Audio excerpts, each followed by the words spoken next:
But first, an angry clashes broke out between police and protesters in Venezuela's capital, Caracas.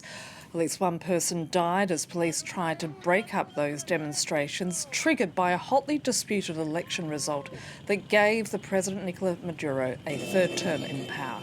This despite widespread accusations of fraud and without the government releasing full vote counts. The US and other countries denouncing the result. It's not fair. How long are they going to attack us for? We're Venezuelans and they want to kill us because we're demonstrating for the truth. It isn't fair. For how much longer will we have to suffer for all of this? I have a son and I don't want him to suffer the same fate. I reject what the police are doing. Look at what they are doing. Why? Because we're standing up for the truth.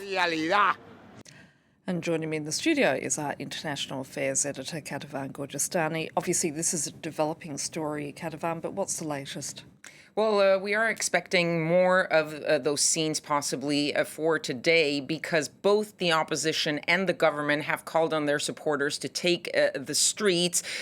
Hopefully, the situation will not end up like it did yesterday. That said, Nicolas Maduro did hint at some more possible crackdown on those protesters, saying we know how to confront the situation and how to defeat those who are violent. So in the meantime, before these protests take place today, the sort of blame game is continuing on both sides. Nicolas Maduro, who has accused those who have criticized the elections, those who have questioned the result of the election, saying that it was an attempted coup of a fascist and counter-revolutionary nature.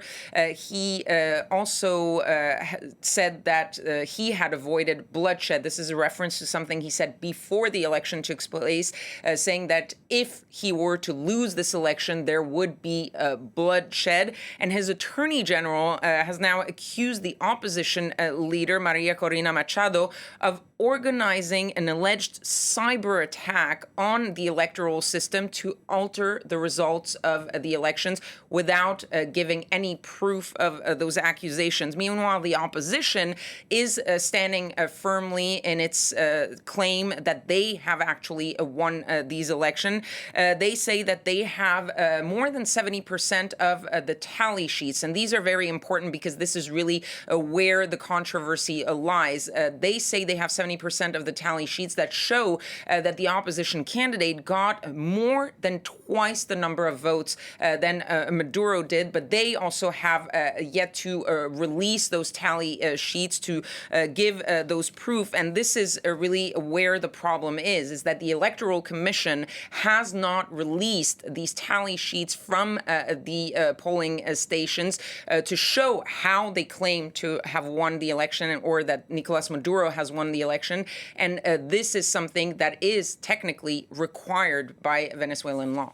Now, in the meantime, Washington has denounced the result, as have other countries, correct? Yes, many countries denouncing the results and expressing their concerns about how these elections were carried out and going back to these tallies, asking the Electoral Commission to publish those results, to publish the details of those results.